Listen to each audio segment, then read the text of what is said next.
Hello everyone, good morning. So today is 5th of May and which is observed as World Asthma Day for this year. इस साल की theme है Uncovering the Misconceptions of Asthma. Asthma सब लोगों में different कारण होता है. I mean to say कि पर्सन टू पर्सन इसके रीजंस अलग होते हैं. बट मेजर एस्थमा क्या है? एक इन्फ्लेमेटरी डिसऑर्डर है आपके एयरवेज ऑफ लंग्स का. तो हम आज बात करेंगे कि मिसकंसेप्शंस क्या हैं अस्थमा के और कौन सी चीज़ों से अस्थमा के अटैक्स ट्रिगर हो सकते हैं. मिसकंसेप्शंस ये हैं जैसे कि अस्थमा चाइल्डहुड में ही होता है या इंडिविजुअल जैसे जैसे बड़े होते हैं उससे आउटग्रो कर ही जाते हैं. बहुत बच्चों में अस्थमा बचपन में एलर्जीज़ के कारण हो सकता है और विदेश जा सकता है, पर ज़रूरी नहीं कि वो उसको आउटग्रो करे. Second, asthma is infectious. No, asthma is an inflammatory disease of your airways जैसे मैंने बोला, और ये इन्फेक्शियस नहीं है. बट येस, अगर आपको किसी और से इन्फेक्शन है जैसे कि वायरल या फ्लू, तो अस्थमा का अटैक ट्रिगर हो सकता है. तो इस टाइम मैं इस बारे में यही बताऊंगी कि जिस तरह हम जानते हैं कोविड एक वायरस है या जनरल चेंज ऑफ वेदर में फ्लू है या एलर्जेंस हैं, तो आपके अस्थमा के अटैक ट्रिगर होंगे. तो आप अपना ध्यान रखें, अपनी वैक्सीन का ध्यान रखें और अपनी हेल्थ को राइट मेंटेन करें. Next, asthma sufferers should not exercise. It's not the right thing. अगर अस्थमा के लोग अपनी कंडीशन को राइट मैनेज करते हैं with right food and medication of course, तो वो एक्सरसाइज का स्पॉट भी कर सकते हैं. अस्थमा इज एक्चुअली कंट्रीब्यूटिंग या asthma is making you more prone to take more and more medicine. ऐसा नहीं है. अस्थमा की राइट मेडिकेशन अगर आप लेते हैं और अपनी ब्रीदिंग से अपने लंग हेल्थ को मेंटेन करते हैं तो अस्थमा की डोजेस रिड्यूस भी हो जाती हैं. तो नेक्स्ट हम जाएंगे कि अस्थमा किन चीज़ों से या अस्थमा अटैक किन चीज़ों से ट्रिगर हो सकता है. सो अस्थमा अटैक यूजुअली कुछ ऐसी चीज़ों से ट्रिगर हो सकता है जैसे मैंने अभी बताया, एलर्जीज़ के कारण अस्थमा अटैक होता है और ट्रिगर होता है. एलर्जीज़ हमें डिफरेंट चीज़ों से हो सकती हैं. फॉर एग्जाम्पल इन्वायरमेंट में हम सब जानते हैं चेंज ऑफ वेदर में pollens, dust, smoke, chemicals, exposure to some of such chemicals जो आपके शायद वर्क पे हों, वो भी आपको ट्रिगर कर सकते हैं. और एनवायरमेंटल में ऑलरेडी टॉक वायरल्स और flu can also trigger. Next comes कि food and food additives can also trigger your attack और increase the severity also. So food में कैसे हो सकता है कि जैसे अगर आपको फूड एलर्जीज़ हैं और जिसके कारण म्यूकस सिक्रीशंस बढ़ जाते हैं या फिर इन्फ्लेमेशन होती है, तो भी वो अटैक को ट्रिगर करते हैं, इंक्रीज़ करते हैं उसकी सिवियरिटी और आपकी मेडिकेशन के टाइम को भी बढ़ा सकते हैं. ऐसे ही कुछ फूड एडिटिव्स हैं जो बहुत इंपॉर्टेंट हैं जो आपको पता हो, जिनके कारण आपका अटैक ट्रिगर हो सकता है. जैसे कि कुछ ऐसे प्रिजर्वेटिव्स होते हैं पैकेज फूड्स में जो आपके अस्थमा को एग्रीवेट करते हैं.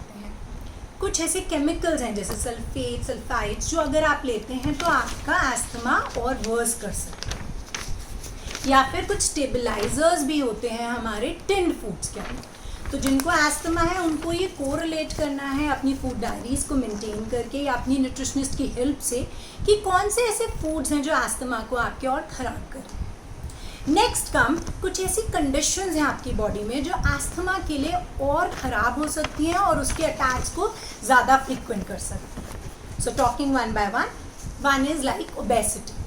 ओबीस पीपल में स्टडी दी गई है कि अस्थमा ट्रीट करना मुश्किल भी होता है और उनके ब्लड शुगर्स या इन्फ्लेमेटरी फैक्टर्स हाई होने के कारण अस्थमा के अटैक्स ज़्यादा आते हैं. Next, acidity and heart. ये एक बहुत ही इम्पॉर्टेंट हमारा फैक्टर है क्योंकि हम सब जानते हैं कि लंग्स हमारी अपर चेस्ट में होते हैं, उसके नीचे डायफ्राम होता है. तो जब भी आपको एसिडिटी, ब्लोटिंग या हार्ट बर्न होता है तो आपका डायफ्राम कंप्रेस होता है और जिसके कारण लंग्स जो ऑलरेडी स्ट्रेस में होते हैं एस्थमेटिक पेशेंट्स के, जिनके एयरवेज कंस्ट्रिक्टेड होते हैं, उन्हें और कम स्पेस मिलता है. तो इसलिए ऐसे फूड्स खाएं या इस तरह अपने आप को मैनेज करें कि आपको एसिडिटी ना हो, ब्लोटिंग ना हो, हार्ट बर्न ना हो, जिससे आपके लंग्स की स्पेस कॉम्प्रोमाइज़ ना हो. जैसे कि यूजुअली आपने नोट किया होगा कि प्रेगनेंसीज़ में ऐसा हो जाता है, राइट. कुछ चीज़ें और हैं जैसे कि स्मोक, मेडिकेशन, है ना, जिनसे ये सब चीज़ें हो सकती हैं कि अस्थमा ट्रिगर।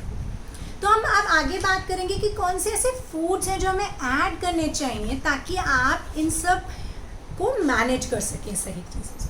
सबसे पहले विटामिन डी बहुत इंपॉर्टेंट है। अगर आपके विटामिन डी लेवल्स अच्छे हैं तो आपके इन्फ्लेमेटरी रिस्पॉन्स नीचे होंगे।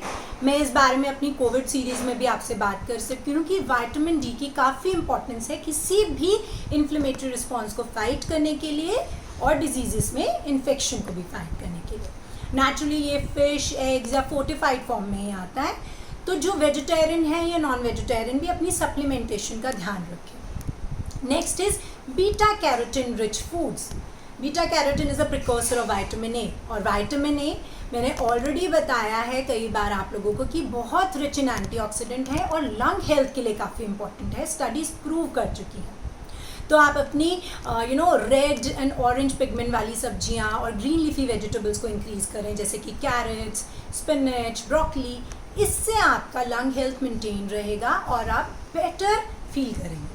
Next is magnesium and potassium rich foods, जैसे कि बनाना जो रिच इन पोटेशियम है, spinach, seeds and nuts, pumpkin seed specifically जो मैग्नीशियम रिच है। ये एंटीऑक्सीडेंट रिच फूड्स हैं और अगर आप इनके साथ right form of omega 3 and 6 add करते हैं तो आपके लेवल्स मेंटेन रहते हैं to fight very high inflammatory response, और उसके कारण जो भी बॉडी में प्रॉब्लम्स होती हैं जो यूजुअली अस्थमा के पेशेंट्स में होती हैं। तो इसलिए आपको ओमेगा 3, 6 के लिए good seeds and nuts, right sources of fat and the right amount of good colours from fruits and vegetable, which I keep telling 5 different colors from your fruits and vegetable. You don't need more supplements to go. So next comes जो foods हमें avoid करने चाहिए, जैसे कि मैंने अभी बताया कि bloating, heartburn या फिर acidity को कंट्रोल करना है तो आप गैस फॉर्मिंग फूड्स को कंट्रोल करें। बहुत सारे फूड्स हैं जैसे कैप्सिकम, बीन्स, कॉलीफ्लावर, जिनको नहीं सूट करता तो उसके फॉर्म्स चेंज करें ताकि आपके सिम्टम्स खराब ना हो। अपने फूड एलर्जेंस को टैप करें। अगर आपको मुश्किल है तो अपने न्यूट्रिशनिस्ट को मिलें ताकि वो आपको एक फूड डायरी मेंटेन करके आपको हेल्प कर सके। कॉमन एलर्जेंस जैसे होते हैं या फूड एलर्जीज़ में डेयरी आ जाती है, कुछ ऐसे नट्स एंड सीड्स आ जाते हैं, या कई बार वीट भी कई लोगों में देखा गया है जिनको ग्लूटेन एलर्जीज़ होती हैं, सीलियाक डिजीज़ होती है, उनमें अस्थमा भी देखा जाता है। नेक्स्ट, अपने प्रोसेस फूड्स के इंटेक को कंट्रोल रखें। ऑलरेडी टोल्ड कि फूड एडिटिव्स, प्रिजर्वेटिव्स इनको एग्रीवेट करते हैं। मैंने अपने कितने पेशेंट्स में देखा है जब वो टेट्रा पैक्स ऑफ जूसेस या फिर कुछ टिन सूप्स या ब्रॉथ को यूज़ करते हैं तो उनके अस्थमा के अटैक्स बढ़ जाते हैं। सो ऑल टुगेदर अपनी गैस्ट्रोइंटेस्टाइनल हेल्थ को इम्प्रूव्ड रखें ताकि आपके लंग्स और स्ट्रेस ना हो। इसके लिए अपनी प्री एंड प्रोबायोटिक कंटेंट को भी ज़रूर मैनेज करें। सो गिव अवे मैसेजेस कि अस्थमा सब में डिफरेंट कारण से होता है, पर अगर आप एक अच्छी हेल्थ मेंटेन करते हैं तो अस्थमा जो कि एक इन्फ्लेमेटरी रिस्पॉन्स है आपकी बॉडी का, आप उसको अच्छे से फाइट कर सकते हैं, उसकी सिवियरिटी को रिड्यूस कर सकते हैं।